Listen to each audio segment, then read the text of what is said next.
Well, we are in the book of Esther, and we are going to tackle 3 chapters tonight because I was convinced that if you're going to read one, you can't stop. You're going to read all 3 anyway. So we'll swing through this probably the most dramatic climax that you'll find in any literature. It's pretty exciting. Esther is, of course, an obscure book spiritually to many people, but as we go through, stop and try to make a list of the spiritual lessons that's very, very rich and instructive. Why isn't the Bible? For that very reason. Well, the name of God doesn't appear. Wrong. It appears all through it, but we'll save that for a special session time for the session after next. But the word Esther itself means something hidden. And so there's a story behind the story, and that story will be ourselves. And we'll also discover hidden codes behind the text in subsequent sessions. The time of this, of course, is the peak of the Persian Empire. And the issue, of course, is a Hitler-like attempt to exterminate all the Jews in the known world. That's the issue that's confronting us here. And there are 4 major characters. There's Xerxes the king. An actual guy of history. He was live and real, and he's well known in the literature, and very, very impulsive character. Esther, the replacement queen, that of course is the centerpiece of the story here, and her guardian, Mordecai. And Mordecai's story really starts 600 years earlier, when Shimei, who was cursing David, was not, he didn't allow his men to kill him, but he spared him through grace. And because he did, Mordecai surfaces here. And in a similar sense, some 500-600 years earlier, Saul failed to kill the Agagites. And from that mistake, of course, Samuel corrected that pretty well, but he still missed one. And that's from whom we get Haman, the villain of the piece. And when this is read at Purim each year, whenever Haman's name is mentioned in the story, everybody stamps their feet and makes noise, and I don't want you to disrupt our recording by emulating that traditional practice. But this whole thing is going to be a proclamation of human vanity, and the vanity of human greatness and the greatness of human vanity, both ways. And these chapters that we're going to look at will mark the climax of the book. There's much to come after chapter 7, but these 5, 6, and 7 are very much the zenith of the book in many ways. Tables are turned, and evil is dramatically twisted. In modern terms, it would be as if 5, 6, and 7 were written by Alfred Hitchcock, because there's just so many twists and things. It's kind of fun. And of course, God's people are preserved through the most unlikely set of circumstances. And Daniel emphasizes that in his book. He says, the Most High God ruleth in the kingdom of men. And we're going to see that very visibly happening here as God manipulates the subtlest of circumstances to accomplish his objective. Coincidence is when God is working undercover, okay? Or as the rabbis might say, coincidence is not a kosher word, okay? But picking up a few verses from last time, you remember Mordecai was in sackcloth and ashes because he understood that the commandment had been given by the king to Haman to wipe out all the Jews. And so he commanded an answer to Esther. He asked her to go to the king, and he pointed out that's risking her life to do that because she hasn't been summoned. That would be subject to death. And then he answers her and says, think not with thyself that thou shalt escape the king's house more than all the Jews. And what she's going to be killed too. And so Esther's response hadn't been encouraging. Haman's edict would even reach to the throne, is his point. Mordecai continues, and he's doing this through a messenger because he's not allowed to go into the harem and so forth. But anyway, and if thou altogether holdest thy peace at this time, then shall their enlargement and deliverance arise to the Jews from another place. In other words, Mordecai is confident that God will save the Jews anyway, somehow. But thou and thy father's house shall be destroyed, and who knoweth whether thou art come to the kingdom for such a time as this. And this is the place where that phrase comes from, that echoes throughout history. That you and I are probably here for such a time as this that we're in, which is unique in itself. It's a key lesson for all of us. But continuing then from the last few verses, then Esther bade them return Mordecai this answer. This is her response. Go. Gather together all the Jews that are present in Shushan, and fast ye for me, and neither eat nor drink 3 days, night or day. I also and my maidens will fast likewise. And so will I go unto the king, which is not according to the law. And if I perish, I perish. If she approaches the king uninvited, it's subject to death. That was the law. And so she says, if I perish, I perish. So we're now in chapter 5. Let's jump in. This is Esther's approach to the king. Now it came to pass on the third day that Esther put on her royal apparel and stood in the inner court of the king's house, over and against the king's house. And the king sat upon his royal throne in the royal house, over and against the gate of the house. So he's in his chambers there, huh? And notice she abandons her garb of woe and dons apparel appropriate to the occasion. There was a very elaborate movie done recently called One Night with the King, which is a remarkable production of the story of Esther. And there's many things about it that are really done quite well. There's a couple little twists that are Hollywood kinds of things. They have a Haman little emblem that looks an awful lot like a swastika, cleverly done. And there's a couple other little gimmicks they use to make it, to carry the story. They rewrite a few things, but she comes in out of the rain. They don't really understand, you know, the script writer, there were some things they could have improved, but it could have been more scriptural. But in any case, no, she gets ready with the proper apparel to approach the king. And that's important in understanding her approach here. And there's a propriety in dress, as in other things. Inattention to bodily attire is no sign of virtue or religion. It can be the mark of idle or slovenly spirit. It can be a want of self-respect. It can be a vanity in itself, or a desire to show disrespect to others. Those are all aspects of not dressing appropriately. Now, the destiny of Israel seemed to rest on this one act of hers. She's going to make an appearance upon which the destiny of Israel is going to hang. So she positioned herself accordingly. And it's noted by many writers that there are short journeys, even from room to room, that can be more trying than the traversing of a desert. This has got to be a tough spot for her. In a few moments here, she'll know whether she wins or loses. And it was so when the king saw Esther, the queen, standing in the court, that she obtained favor in his sight. What a relief. And the king held out. See, we understand from all that we know about Xerxes, from Herodotus and others, he was very impulsive, very erratic, hard to predict. And so she was at great risk here. But anyway, she obtained favor in his sight. And the king held out to Esther the golden scepter that was in his hand. So she drew near and touched the top of the scepter, which exonerated her. So she's not put to death. She's got a hearing. Big deal, obviously. And the first braving of a perilous duty often scatters the fears of anticipation. So this is the pivot point. The threat of death now is evaporated, for her at least. Her breach of etiquette was forgiven. Even though she had not been with a king for over a month, he was pleased that she came. You can understand why she was apprehensive, of course. But he held out the golden scepter to comply with the law so that she wouldn't be killed. And then said the king unto her, What wilt thou, Queen Esther? What is thy request? It shall be given thee to half of the kingdom.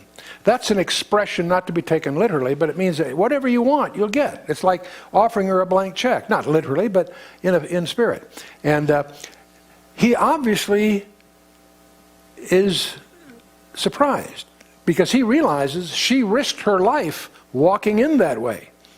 He relieved that by extending the scepter, but he's obviously curious what on earth is on her mind that would cause her to risk her life to make the request.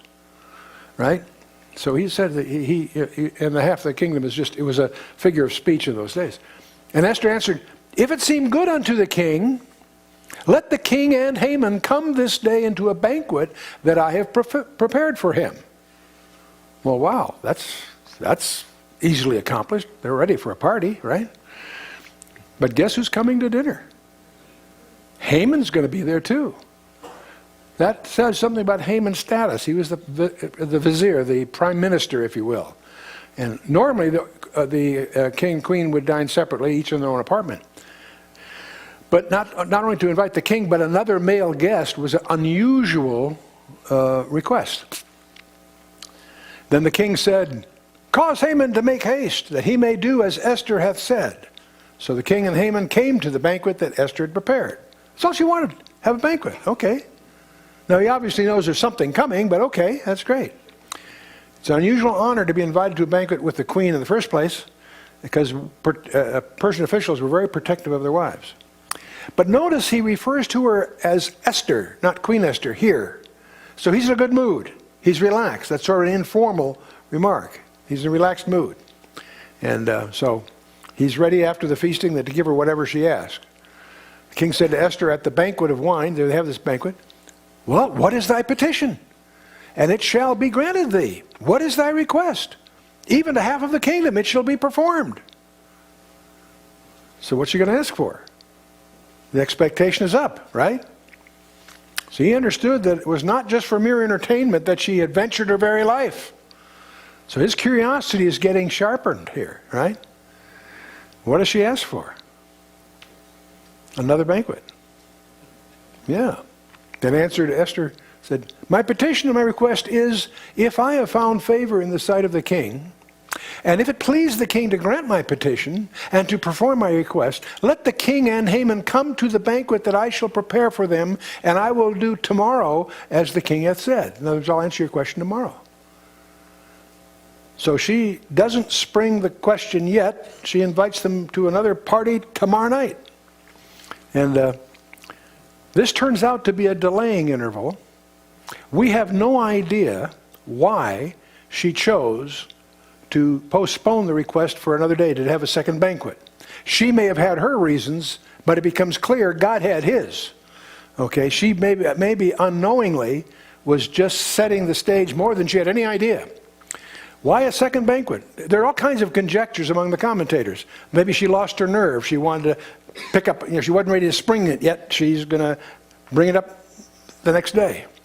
Maybe the king's mood was not perfect. He seemed relaxed enough, but she sensed the timing wasn't perfect. Whatever her instincts were, it will turn out, not from her knowledge, that the 24-hour interval will prove to be essential for God's purposes, because God's going to accomplish something overnight that would be absolutely impossible to predict. Prudence works patiently. Haman was being set up, and he's being set up by the real ruler of the universe. Now, see, there's some possibilities. So the first occasion, the king may have been unprepared. The other thought is maybe the throne room was too public. The scene might backfire. And the other thing, she may have wanted only Haman present with the king. That may be what she's trying to control here. Those are all possibilities. But the timing was certainly imperfect, because a sleepless night will create an opportunity that had its seeds planted 5 years earlier. So we'll see what happened. Then went Haman forth that day, joyful and with a glad heart, because he's been invited not just once but twice to dine with the king. He's feeling pretty good about it. But when Haman saw that Mordecai in the king's gate, that he stood not up, nor moved for him, he was full of indignation against Mordecai. That's an echo back there in the earlier chapters. Remember, Haman, it really rubbed him the wrong way that this one guy wouldn't bow to him. And he's been promoted since. And Mordecai refuses to bend the knee to Haman. And that really, you'd think that Haman, as rich as he is and with all the that he enjoys, that he wouldn't let that bother him. But it's just the other way around. Then that gets, pride goeth before destruction and a haughty spirit before a fall. And so the Greeks have a proverb, whom the gods would destroy, they first make mad. Well, Haman's getting angry here. Nevertheless, Haman refrained himself, and when he came home, he sent and called for his friends and Zeresh, his wife. And Haman told them of the glory of his riches and the multitude of his children. He has 10 sons, by the way. And all the things wherein the king had promoted him, and how he advanced him above the princes. And so he's on a boastful trip here, an ego trip. Man, okay. The multitude, he has 10 sons. They're going to become important in a subsequent chapter. But he was so overwrought about Mordecai that he could not enjoy his good position. His obsession poisoned the joy of his position and opportunity. How often that is. That one thing that we didn't get drives us up a tree. And the 9 other things that went well, we sort of forget. It's that one thing we didn't get that rubs us the wrong way. So on this occasion, to relieve himself of rage and anxiety at Mordecai, he gathered his family and spent time boasting about the wealth he had amassed and the family he'd raised and all of that. I love this line that I picked up from Lander. When little men cast long shadows, it's a sign that the sun is setting. I love that. I think that is just great. Haman said, moreover, yea, Esther the queen did let no man come in with the king unto the banquet that she had prepared, but myself. And tomorrow am I invited unto her also with the king. So Haman is really enjoying that. That's a big deal. He's in a braggadocio mode here. Okay. Of course, Matthew 6:34 says, take therefore no thought for the morrow shall take thought for things of itself. Sufficient unto the day is the evil thereof. That's a warning that Haman was denied. God sends blindness to those who he means to destroy. Haman had no perception. He had no concept of the things that were working against him. God had given Mordecai the heroism of faith. God had strengthened timid Esther. And God had Haman erect the necessary gallows. God needed a gallows. So he had Haman erect it for him. Haman didn't realize that. Anyway, yet all this availeth me nothing so long as I see Mordecai the Jew sitting at the king's gate. See, he admits that his wealth and position meant nothing to him. His obsession with Mordecai poisoned his peace and exuberance. On Wall Street, they have an expression, bulls get some, bears get some, hogs get slaughtered. And so, okay, little foxes spoil the vines, is what Solomon says. So the forces of evil are underlying the facts. Immoderate ambition, intense worship of self, rankling unforgiveness, a greed that had grown with the getting. We need to study Haman because we all may be guilty of those same things. Hopefully not to that degree. An appetite that increased with feeding. That's what Solomon says. Dead flies cause the ointment of apothecary to send forth a stinking savor. So doth a little folly him that is in reputation for wisdom and honor. There is a Selah moment here. Don't you and I share in a larger, bolder, blacker portrait of Haman? Aren't we also prone to share the perverse nature of Haman? If we're honest with ourselves, we may see some of Haman in each of us. Is there a larger application lurking behind this tale than simply the one of history here? No amount of education, culture, or religiousness will eradicate evil. It is in the nature of man, period. Only a new birth. Only a new birth. Let's not lose sight of that as we hiss our Hamans, as we enjoy the retribution that's about to unfold here. Let's recognize that we may be participants in that. Verse 14, then said Zeresh his wife and all his friends unto him, let a gallows be made 50 cubits high, and tomorrow speak thou unto the king that Mordecai may be hanged thereon. Then go thou in merrily with the king unto the banquet. And the thing pleased Haman, and he caused the gallows to be made in his own front yard, 75 feet high. 50 cubits, that's 75 feet high. So he's ready to build it and get permission from the king to put Mordecai on, and that'll solve his problem. Well, we'll see. It's not a gallows, by the way. The English translation speaks of this as if he was hung. The word gallows is etz in the Hebrew. It means tree, wood, timber stalks, a staff. It's more likely a staff for impaling, not a hanging gallows. It's a preamble to crucifixion, which was invented by the Persians and widely adopted, of course, by the subsequent Romans. So they invented crucifixion, passed it on to the Greeks, and later it was widely adopted for the Romans as for extreme crimes for non-citizens. But the gallows had to be made because God's going to need it here in a little bit. So he has it made. So now we're in chapter 6. You ready for this? This is one of the fun ones. This is one of those funs that as a movie director you just would love to direct the scene that's coming here. The entire course of history for the Jewish nation was changed because a pagan king, hundreds of miles from the center of God's activities in Jerusalem, couldn't sleep. Well, we know from Romans 28:28. For all things work together for good to them that love God. Them are called to according to his purpose. Well, there's some interesting things going on here. So that night, this is the night after the first banquet, before the second, On that night could not the king sleep, and he commanded to bring the book of records of the Chronicles, and they were read before the king. When the king couldn't sleep, he had them read his history books. That put him to sleep. Book of Chronicles. The historiographers were attached to the Persian court, and they attended the monarch wherever he went. That's recorded in Ezra chapter 6. And we find them jotting down facts for Xerxes in a number of places by Herodotus at Damascus and also Salamis. And it was found written that Mordecai told of Bigthana and Teresh, two of the king's chamberlains, the keepers of the door, who sought to lay hand on King Ahasuerus. This was 5 years ago when this plot against the king was unveiled by Mordecai. Of all the texts that the reader might have selected to read, he happened, that's in quotes, on these particular records. He had 12 years of history here. He picked a segment from 5 years ago that contained the account of Mordecai's uncovering the assassination plot. Okay? And what a coincidence. Okay? By the way, as just an incidental point, Xerxes actually lost his life through a conspiracy formed by Artabanus, the captain of the guard, and Aspetrus, the eunuch and chamberlain, later on. But that's where he finally dies, by just that such an event. But in any case, the king said, hearing this read, he says, "What honor and dignity hath been done to Mordecai for this?" And then said the king's servants that ministered unto him, "There's nothing done for him." It was an oversight. Somehow they never rewarded Mordecai for saving the king's life back then. Remember, we had that earlier? Okay. See, gratitude is a duty as well as a virtue.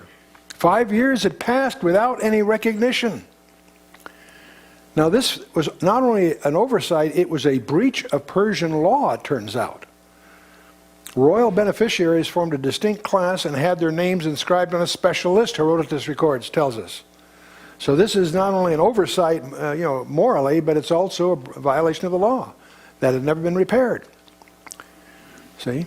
So we always wonder, why did Esther ask for a delay before telling the king her request? She postponed to a second banquet. We don't know why.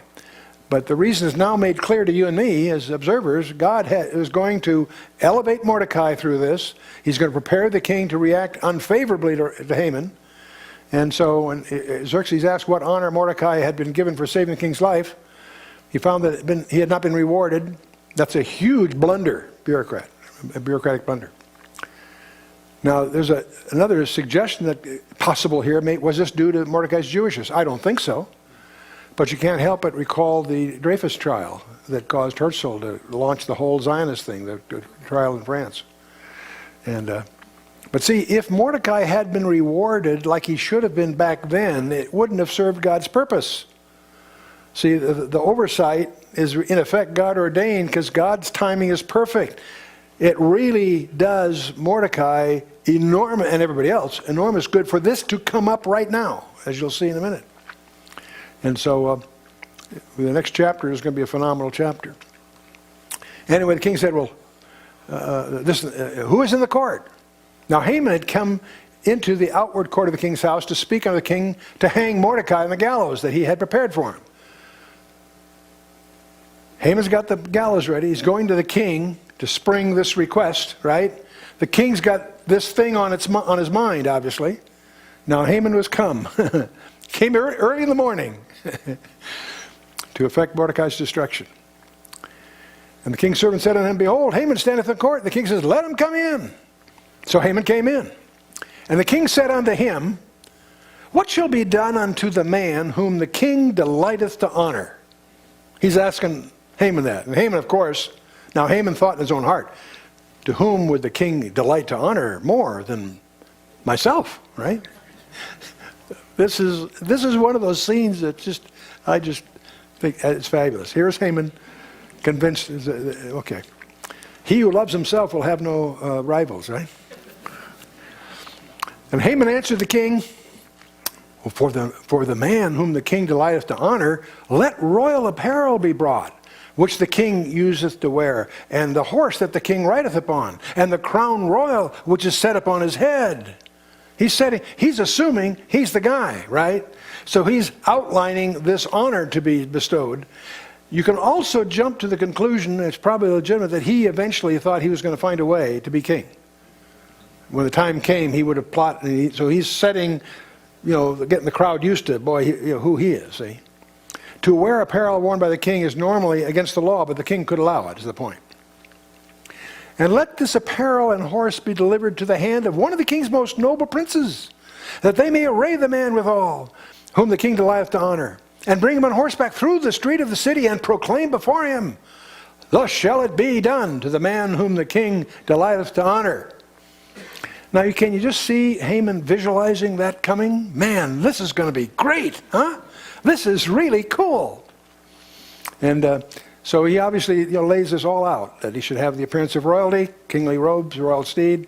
He should be served by one of the most noble princes who pull this all off. Take him through the whole town on the horse and so forth. He didn't need money. Haman didn't. He was pretty wealthy. He craved respect from his peers and so forth. And he had more power than anyone outside the royal family. But he wanted even more respect from the people. He's really hungry for that.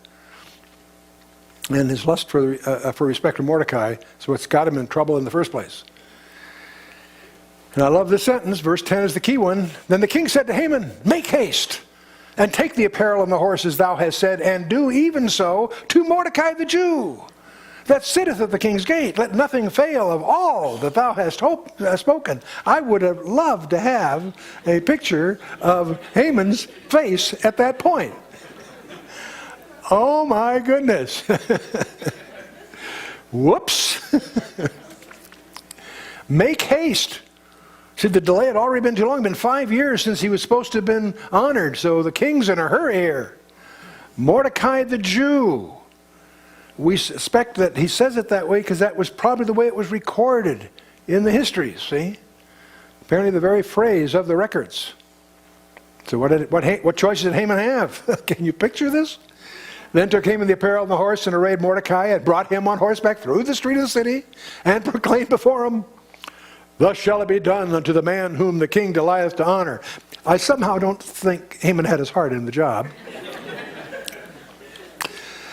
Couldn't happen to a more deserving couple of guys.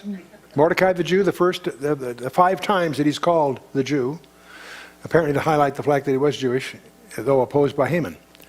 And yet he was still given a prominent position in the Persian Empire. The Persian Empire's history, by the way, has many Jewish people in very key positions. That's another whole interesting study, by the way. But what irony for Haman. Mordecai, whom he hated, had to be honored by Haman at the very time that he had planned to supervise Mordecai's impalement. He wanted more respect from Mordecai, and he now had to give respect to Mordecai. Oh, I love this. This is great. Haman himself had to carry out the king's order, even though it embarrassed and angered him greatly. Boy, can you imagine him fuming. That's cool. And it's just getting warmed up here. There's more coming. And Mordecai came again to the king's gate, but Haman hastened to his house, mourning and having his head covered. See, the irony continues. It's not over yet. Earlier, Mordecai had publicly grieved over his people. Now Haman privately grieves over his own humiliation. When Haman had left his wife in the morning, he'd been elated. Now the bottom had fallen out from under him. Having his head covered, before the day is out, his head is going to be covered in a way that he doesn't anticipate. This whole thing is just beginning. Haman told Zeresh, his wife, and all his friends everything that had befallen him. Then said his wise men and Zeresh, his wife, unto him, if Mordecai be of the seed of the Jews, before whom thou hast begun to fall, thou shalt not prevail against him, but shalt surely fall before him. What you're hearing here is the predisposition of the Persians to superstition. They believed in fate and omens. And his wife and his wise men are saying, see, this is an omen. You're on a losing streak here, buddy. So their superstitious outlook proves to be prophetic in this case. The word wise men here raises something else you should be aware of. There was a caste of priests, hereditary priests, called magi. And that's from where we get the term magistrates. They were priests, hereditary priests, that also were the kingmakers. They were the ones that really enforced the law, in effect. And there was and Daniel, centuries before, Daniel was put in charge of them that really offended the hereditary priesthood, that Darius put him in charge. That's why they set up the lion's den incident. But the point is, he set up a cabal of magi to watch for a set of circumstances that would lead to the Star of Bethlehem and all of that. And we have all that's all in the records, and you can check that out. We summarize it in the Christmas story, what really happened. Most people have no idea who the Magi really were. But we'll move on here. And while they were yet talking with him, he's there commiserating with his wife and advisors. While they were talking with him, came the king's chamberlains and hasted to bring Haman in unto the banquet that Esther had prepared. He's late for supper. When the day started, he was excited because he was going to be invited to the second banquet. Man, was he privileged. I don't think he's quite as excited about it right now. I think he's pretty nervous about what on earth is going to transpire now. And the chamberlains, they came and they hasted to bring him. And so the world crashing on his head, he's hustled off to the second banquet. And I imagine he really dreaded it. Haman stands as a prototype of all anti-God activists who would oppose God's people. These historical figures emerge as symbols of much larger proportions. Israel's history is replete with examples when men tried to set aside God's promises to their nation and had failed. Setting aside God's promises to Israel. I don't worry about Israel because of Psalm 121:4, among others. Because God's going to do the same thing in the future. Behold, he that keepeth Israel shall neither slumber nor sleep. You know, in the Persian religions, lots made of omens and signs. That's where we get the term kismet and all of that. Fate, chance, luck were considered very important in everyday life. The book of Esther stands as a polemic against a fatalistic view of the world. Clearly, God is maneuvering and using the subtlest little elements to weave his tapestry here. So now we're in chapter 7. You ready for this one? This is the second banquet. This is prime time stuff. This is great. So the king and Haman came to the banquet with Esther the queen. And the king said again unto Esther on the second day at the banquet of wine, What is thy petition, Queen Esther?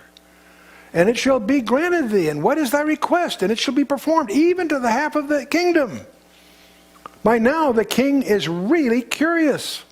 What on earth does his queen want to go through all this? In Persian feasts, the dishes were a few. Time was passed in drinking and eating dessert most of the time. It sounds like my kind of people there. And if he knew of the connection between Mordecai and Esther, he might have been even more terrified by the prospect of attending the second banquet given by Esther. That's Haman, that is. His curiosity whetted, the king for the third time asked Esther her request, and again he promised that he would grant it to her. Now Esther knows timing when she sees it, and she's got it right to the point, so she's going to make her request, life for her and her people. Verse 3, Then Esther the queen answered and said, notice how she puts this, If I have found favor in thy sight, O king, and if it please the king, let my life be given me at my petition and my people at my request. Now that's got to stun the king. What on earth is she talking about? Let my life be given me? For we are sold, I and my people, to be destroyed, to be slain, and to perish. But if we had been sold for bondmen or bondwomen, I'd held my tongue, although the enemy could not countervail the king's damage. Not being sold into slavery, that she would have kept quiet. No, she's being sold to be killed. That's her point. She and her people. To be destroyed, to be slain, to be perished. See, it's now clear to Xerxes what her nationality was. She explained that all her people had been sold. Remember, the king had been offered a bribe by Haman back in chapter 3 and 4. Offered a bribe by Haman into extinction. Now she shows her subservient position of the king. She added that if she had merely been sold into slavery, she would not have bothered the king. And not only knows how unbelievable the power of the king was, but also the condition to which she was reduced. Esther may have been apprehensive, not knowing if the king would grant her request. It was quite possible he'd fly into a rage the way he had done with Vashti in chapter 1. So she knew she's at risk here, despite, we have the benefit of knowing how it ended, but living it is quite another issue here. That's very powerful pleading. She heroically united herself with her people to her own detriment. Moses did the same thing, as Hebrews 11 points out. So did Joshua in chapter 24. and Christ himself. Praise God. And the king Ahasuerus answered and said unto Esther the queen, who is he, and where is he that durst presume in his heart to do so? I assume Haman had his undivided attention. Who is he? See, he at once he makes her enemy his enemy. That's got to take the... undoubtedly, Haman was in terror because he realized he's about to be exposed before the most powerful man on the face of the earth. Haman's having a bad day. He must have known that his execution was assured and that fate was working against him. Esther said, the adversary and the enemy is this wicked Haman. Then Haman was afraid before the king and the queen. I can imagine. The king is so shook by this, his rage is starting to boil. He has to regain self-control.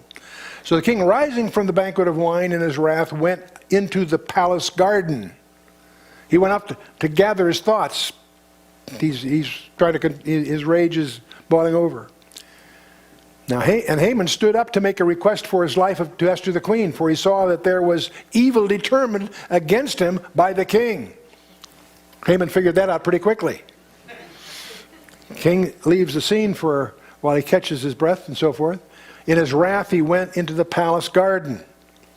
Now the king is filled with rage. He had a tendency that way. We see that in several occasions in the text and several occasions in history where he totally loses his cool during a battle or because of a defeat and so on. So he apparently went in to try to regain his control over his anger.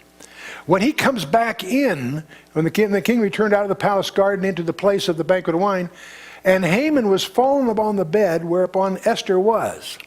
Haman realized that his only hope was to get some mercy expressed by the queen. So he falls at her feet. They're all sitting on, they lie on divans while they eat. He falls at her feet to beg for mercy. But just as the king is returning in, then said the king, will he force the queen also before me in the house? He's taking whether he really believed it or just used an excuse, he's accusing him of attacking the queen. Now, they're not alone there. They've got attendants that are around taking care of things.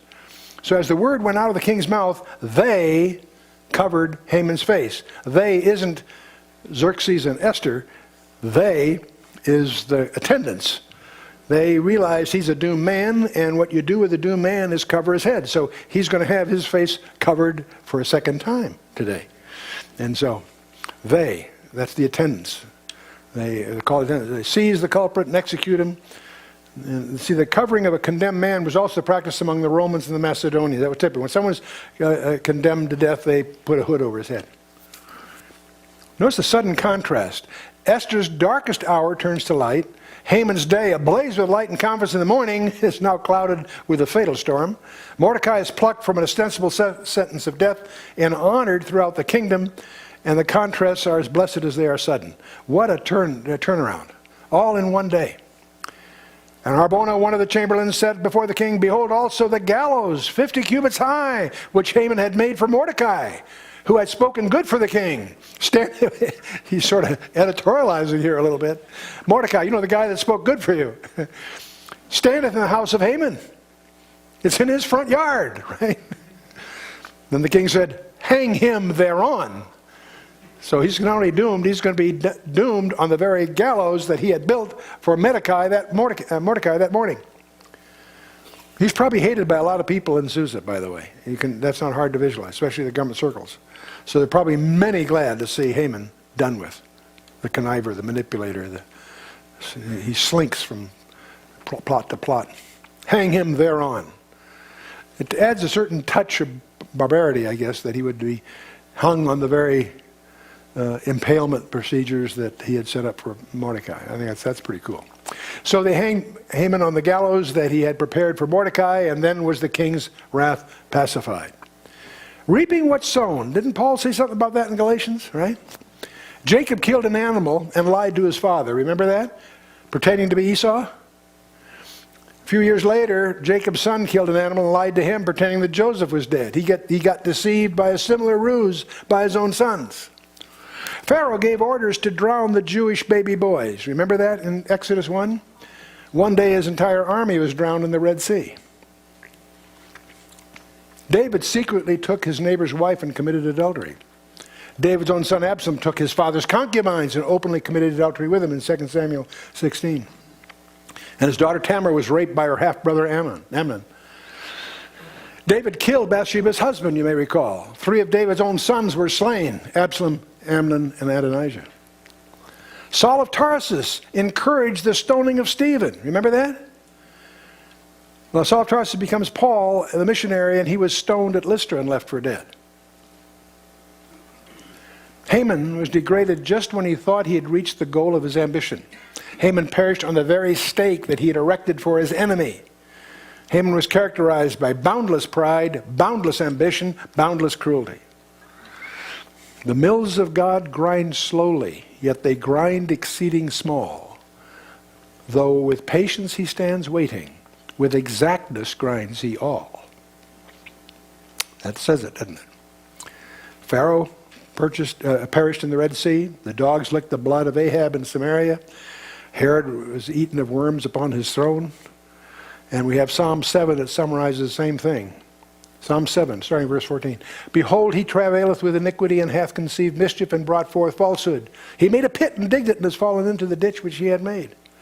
His mischief shall return upon his own head. His violent dealing shall come down upon his own pate. I will praise the Lord according to his righteousness, and I will sing praise to the name of the Lord Most High. Retribution. Retribution. There's a worse enemy than Haman that is plotted against the children of men. A worse fate than massacre awaits those who fall into the snare of the foe. God warns us, you and me, to flee from the wrath to come. Little did Esther dream of the opportunity that would be open to her, but the hour came for her and she succeeded. If I perish, I perish. But she was there for such a time as this.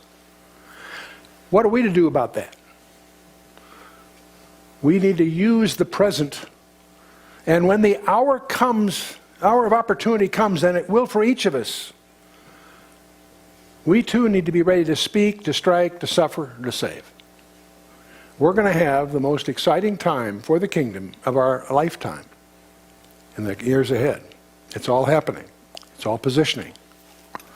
When you approach the royal throne, you do it with reverence, proper attire, clothed with humility. By grace, not the law, with confidence and knowledge of what pleases him. We don't need several ifs in our approach to the king like Esther did. We simply come as a supplicant, a sinner, by way of an appropriate mediator, namely the Lord Jesus Christ himself. We got it wired. There is a remaining challenge before us in the book of Esther here. The table's not been turned, but the Jews were still left with a major problem. The king's edict to eradicate them was still in effect. A Persian decree even bound the king that had decreed it. They got a problem to solve. That's what's going to come up in the next couple of chapters. The Persian decree would still be a great slaughter of many innocent people because of the wicked actions of a now dead man. That didn't change anything. It was now the 3rd month, and there were 9 months to go before the fateful day, which was determined by of lots. That's why they call it Purim when we get there. When the Jews could legally be slain. So we need to see how that's going to be dealt with. So in the next session, I want you to read the last 3 chapters of the book. When we go through the last 3 chapters, I assume we get through all 3 next time. We may or may not. There's still some more stuff to cover because some of the most interesting surprises in the book I'm reserving for the last couple of sessions. So we'll go through, read the rest of the chapters, and we'll deal with the narrative next time.